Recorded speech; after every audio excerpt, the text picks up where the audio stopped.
Global tensions इस वक्त peak पर है।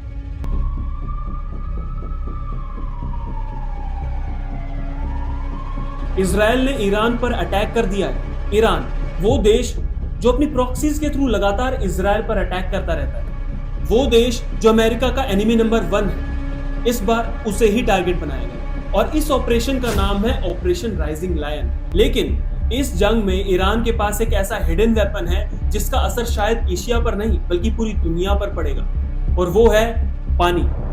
जी हाँ, पानी। ये है स्ट्रेट ऑफ हॉर्मज, एक ऐसा वाइटल चौक पॉइंट जहां से हर महीने 3000 से ज्यादा कमर्शियल शिप्स, जिनमें पूरी दुनिया का oil and natural gas travel करता है, गल्फ देशों से निकलकर पूरी दुनिया तक पहुंचती हैं। और इस पानी को कंट्रोल करता है ईरान। क्या वर्ल्ड वॉर 3 पानी की वजह से स्टार्ट हो गई? शायद ये भविष्यवाणी आपने कई बार सुनी हो, लेकिन अब ये सच होती दिख रही है।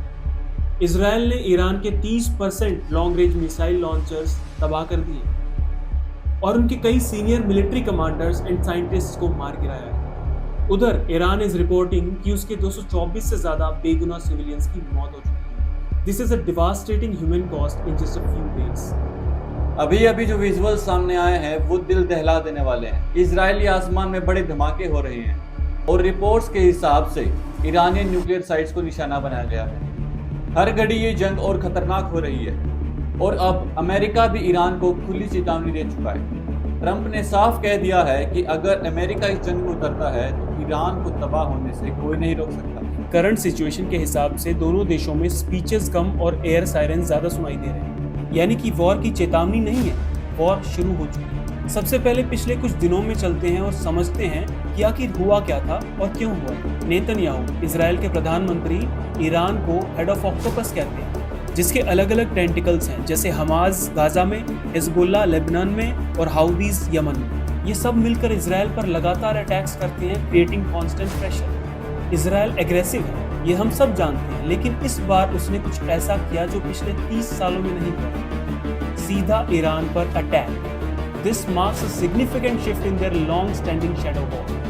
13 जून को इजराइल ने ईरान के न्यूक्लियर इंफ्रास्ट्रक्चर को टारगेट किया, उनके ऑयल और गैस रिजर्व्स को डिस्ट्रॉय किया, उनके nuclear scientist and senior military leaders को मोसाद ने अपना निशाना बनाया। Israel is very serious in this situation. They are not just reacting, they are taking preemptive actions. सारी दुनिया जानती है कि ईरान इजराइल के अगेंस्ट प्रॉक्सी वॉर चलाता है। वो हमास, हिजबुल्लाह और हाउदीज को भी फंड करता रहता है, providing them weapons, training and financial aid. सोच कर देखो, जो देश अपने प्रॉक्सीज से इजराइल जैसे देश के नाक में दम कर सकता है, वो खुद कितना ताकतवर होगा। And now after Israel's direct strike, Iran अब डायरेक्टली इन्वॉल्व हो गया। ईरान चुप बैठने वालों में से नहीं है, उन्होंने डायरेक्ट रिटेलिएशन भी शुरू कर दिया है। ईरान ने लॉन्च किया ऑपरेशन सेवियर पनिशमेंट। तो ईरान ने किया क्या? ईरान ने इजराइल पर हाइपरसोनिक एंड बैलिस्टिक मिसाइल्स की बारिश कर दी। ईरान ने तेल अवीव एंड जेरूसलेम जैसे मेजर सिटीज को निशाना बनाया और इसमें इजराइल का एडवांस्ड आयरन डोम भी सारे के सारे मिसाइल्स को नहीं रोक पाया। This shows the hyper response of Iran. दोनों देश एक दूसरे के कैपिटल सिटीज पर हमला कर रहे हैं, which is pushing this conflict to an unprecedented level. सैकड़ों मासूम जानें जा चुकी हैं। लेकिन सवाल ये है कि आखिर इजराइल ने अटैक किया ही क्यों? इजराइल की सीक्रेट सर्विस मोसाद दुनिया की बेस्ट सीक्रेट सर्विस मानी जाती है। उन्हें पक्की खबर मिली थी कि ईरान का सीक्रेट न्यूक्लियर प्रोग्राम उसके अंतिम चरण तक पहुंच चुका है और ये बहुत खतरनाक साबित हो सकता है क्योंकि ईरान के पास भी न्यूक्लियर बॉम्ब होगा। उसके बाद जून 14 और 15 को कॉन्फ्लिक्ट और भी ज़्यादा वॉयलेंट हो गया। सैटरडे रात को इजरायली ड्रोन्स ने ईरान के सबसे बड़े गैस फील्ड साउथ पास पर स्ट्राइक किया, जिसने वहाँ की रिफाइनरी में आग लगा दी और ईरान को अपना गैस प्रोडक्शन बंद करना पड़ा। And this was a direct hit to the Iran's economic lifeline. Iran के पेट्रोलियम मिनिस्ट्री ने भी कंफर्म किया कि इजराइल ने सहरान जैसे फ्यूल स्टोरेज को भी तबाह कर दिया। पहले कभी इजराइल ने ईरान के किसी भी एनर्जी इंफ्रास्ट्रक्चर पर सीधा अटैक नहीं किया था। Now this indicates the more aggressive strategy. इसके बाद ईरान ने भी तुरंत जवाब दिया, बोले कि तेल का बदला तेल से लेंगे।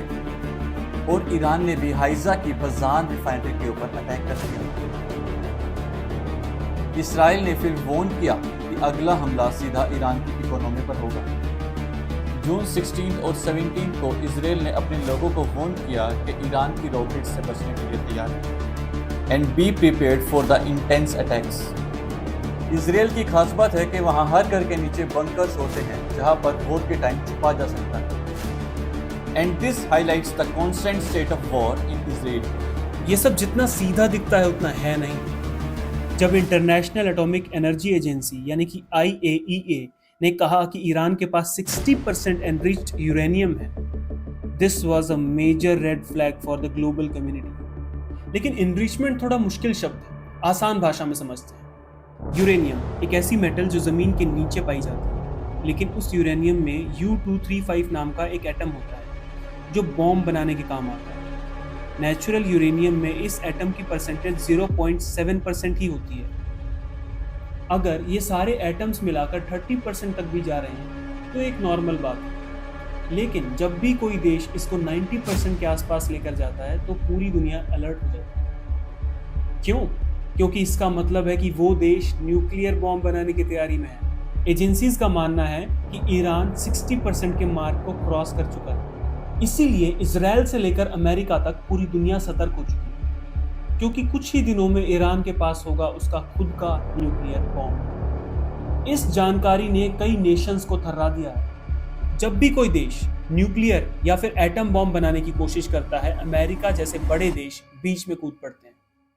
जैसे 1981 में जब इराक ने न्यूक्लियर रिएक्टर बनाने की कोशिश करी थी, तो इजराइल ने इराक के न्यूक्लियर फैसिलिटीज पर बॉम्ब गिराकर उन्हें पावरलेस कर दिया था, और यहीं से शुरू हुआ था सद्दाम हुसैन का डाउनफॉल। इसी तरह 2007 में इजराइल ने सीरिया को न्यूक्लियर बॉम्ब बनाने से रोका, उन पर अटैक कर। और अब 2025 में जब ईरान न्यूक्लियर बॉम्ब बनाने जा रहा है तो इजराइल इन्हें भी रोक रहा है, क्योंकि इजराइल को अमेरिका का सपोर्ट है। लेकिन हैरानी की बात तो ये है कि एटम बॉम्ब तो रशिया एंड अमेरिका के पास भी है, यहाँ तक कि पाकिस्तान एंड नॉर्थ कोरिया के पास भी है। तो जब दुनिया को पाकिस्तान और नॉर्थ कोरिया तक से प्रॉब्लम नहीं हुई तो ईरान से क्यों? आइए समझते हैं। ऐसा इसलिए क्योंकि ईरान पूरी दुनिया की इकोनॉमी को एक ही झटके के अंदर बर्बाद कर सकता है, और इसके 3 कारण। पहला, अगर ईरान अपना खुद का न्यूक्लियर वेपन बना लेता है तो पूरे मिडिल ईस्टर्न रीजन के अंदर एक न्यूक्लियर आर्म्स रेस शुरू हो जाएगी, क्योंकि उसके बाद हर कंट्री को यही डर होगा कि ईरान किसी पर अटैक ना कर दे। तो सऊदी अरेबिया से लेकर UAE तक हर कोई न्यूक्लियर वेपन बनाना चाहेगा। यहाँ तक कि सऊदी के प्रिंस ने ये बोला कि अगर ईरान अपना खुद का वेपन बना लेगा तो हम भी पीछे नहीं हटेंगे। दूसरा, मिडिल ईस्ट के अंदर न्यूक्लियर वॉर की पॉसिबिलिटी बहुत हद तक बढ़ जाएगी। एक तरफ ईरान के साथ लेबनान, सीरिया, इराक के रेबल ग्रुप्स हैं, forming an axis of resistance, और दूसरी तरफ सऊदी अरेबिया, UAE और इजिप्ट एक साथ मिलकर अमेरिका के साथ खड़े हैं, forming a pro western block. और इसके बाद अगर ईरान न्यूक्लियर बम हासिल कर लेता है तो मिडिल ईस्ट की हर कंट्री भी यही सोचेगी कि उनके पास भी न्यूक्लियर बम होना चाहिए। तीसरा, ईरान के लीडर ने खुद कहा है कि इजराइल एक बहुत बड़ी बीमारी है जिसे हमें हटाना ही होगा। और ज्योग्राफी के हिसाब से इजराइल इतना छोटा देश है कि सिर्फ एक single strike off nuclear bomb उसको पूरा बर्बाद कर सकता है। यहाँ तक कि ईरान के खतरनाक मिसाइल्स 8 मिनट में इजराइल तक पहुँच सकते हैं। देखा जाए तो ईरान ने हर मुमकिन कोशिश की है इजराइल के ऊपर अटैक करने की। इसीलिए इजराइल 1979 से लेकर अब तक रेड अलर्ट पर है। इसका साफ मतलब ये है कि ईरान अपने डिफेंस के लिए नहीं बल्कि इजराइल के ऊपर अटैक करने के लिए न्यूक्लियर बॉम्ब बना रहा है। तो दोस्तों, ये थी पूरी एनालिसिस ईरान इजराइल कॉन्फ्लिक्ट की, इसके ग्लोबल इम्प्लीकेशंस की, और हमने देखा कैसे एक छोटा सा रीजनल कॉन्फ्लिक्ट पूरे ग्लोबल सप्लाई चेन को अफेक्ट कर सकता है, और कैसे एक कंट्री जिसको अपने ऊपर खतरा महसूस होता है वो किसी भी हद तक जा सकता है। तो क्या आपको सच में लगता है कि हम वर्ल्ड वॉर 3 के करीब हैं? अपने विचार कमेंट्स में बताएं, और अगर आपको ये वीडियो ज़रा सा भी इंफॉर्मेटिव लगा हो तो वीडियो को लाइक करें, शेयर करें और चैनल को सब्सक्राइब करना ना भूलें।